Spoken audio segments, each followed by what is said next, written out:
Good morning. My name is Michele Monserratt Ramos, and I'm with the Consumer Watchdog.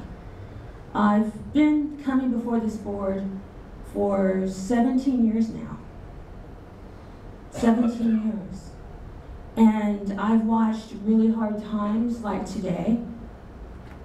Early in my advocacy years, I was one of two people that advocated to terminate the confidential physician diversion program.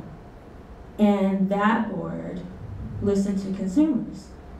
And that board courageously stood by consumers and terminated that program because they agreed it was putting Californians at risk.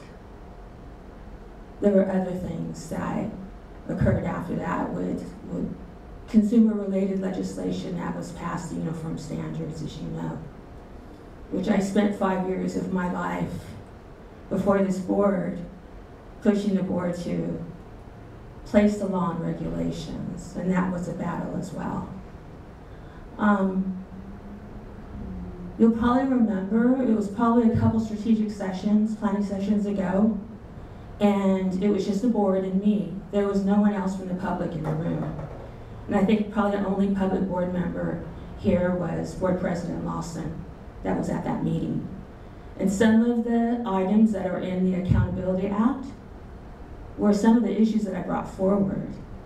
And I remember clearly that the public board members rallied for those changes and put them in as objectives for that strategic planning session. But those objectives in a few meetings disappeared. And I asked him, who was the executive director at the time, I asked him what happened. I mean, our public board members rallied for these changes. And she told me, well, Michele, we met with DCA and they eliminated them.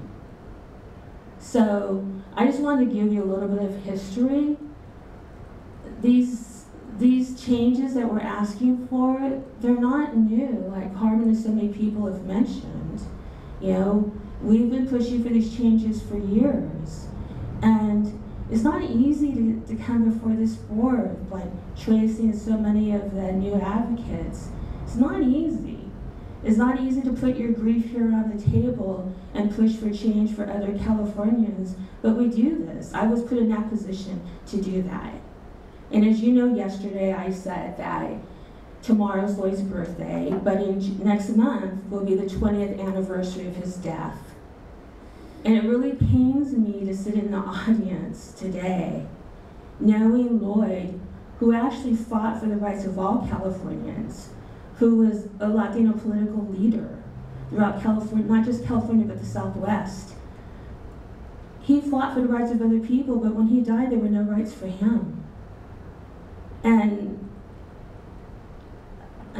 amazingly, when I filed that consumer complaint here, he still had no rights. And I didn't either. His complaint was dismissed at the Central Complaint Unit, and that's why I continue to be here, but I just wanted you to know a little bit of the history, that these issues aren't new, and I really wish that you would move forward with some of them, especially the consumer communication issues. Thank you.